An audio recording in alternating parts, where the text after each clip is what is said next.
Even very great writers rarely change the power of very simple words. We all now come after Ernest Hemingway.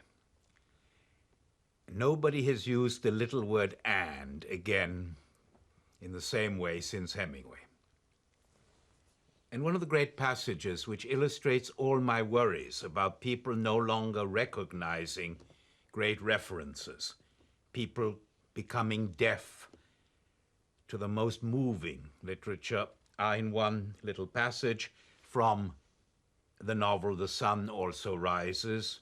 The title, of course, is from Ecclesiastes in the Bible, or it's known in the English edition as Fiesta. Two very close friends are on a bus, and they think they love each other. They think they are really, totally true to each other. We went through the forest, and the road came out and turned along a rise of land, and out ahead of us was a rolling green plain and the dark mountains beyond it. These were not like the brown, heat-baked mountains we had left behind. These were wooded, and there were clouds coming down from them. The green plain stretched off. It was cut by fences, and the white of the road showed through the trunks of a double line of trees that crossed the plain towards the north.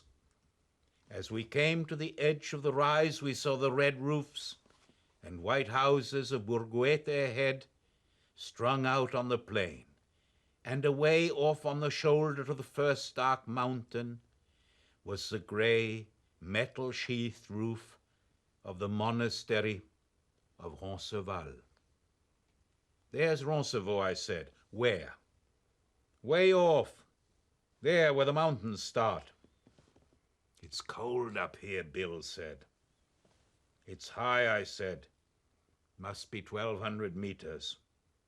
"It's awful cold," Bill said.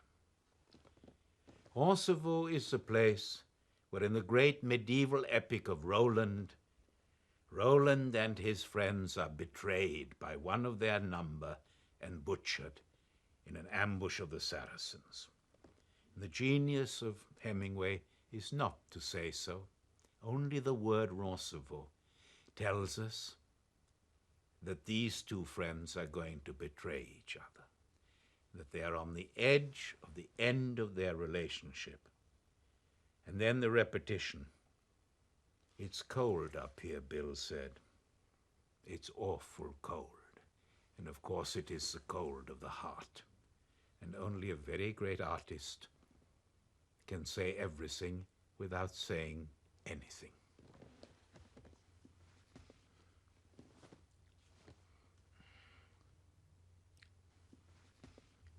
The importance of this is that my Oxford and Cambridge students, my Geneva, no longer my Harvard, recognize Roncesvalles.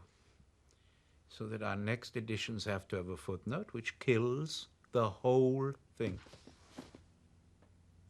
And that Hemingway, in his period and for his public, which was a general public, this was a success novel, could assume that the word Roncesvalles was known. Was all you needed. And we're reaching the point where the word Elsinore will need a footnote. You know, where anything, where La Mancha no longer is recognized. This is very frightening.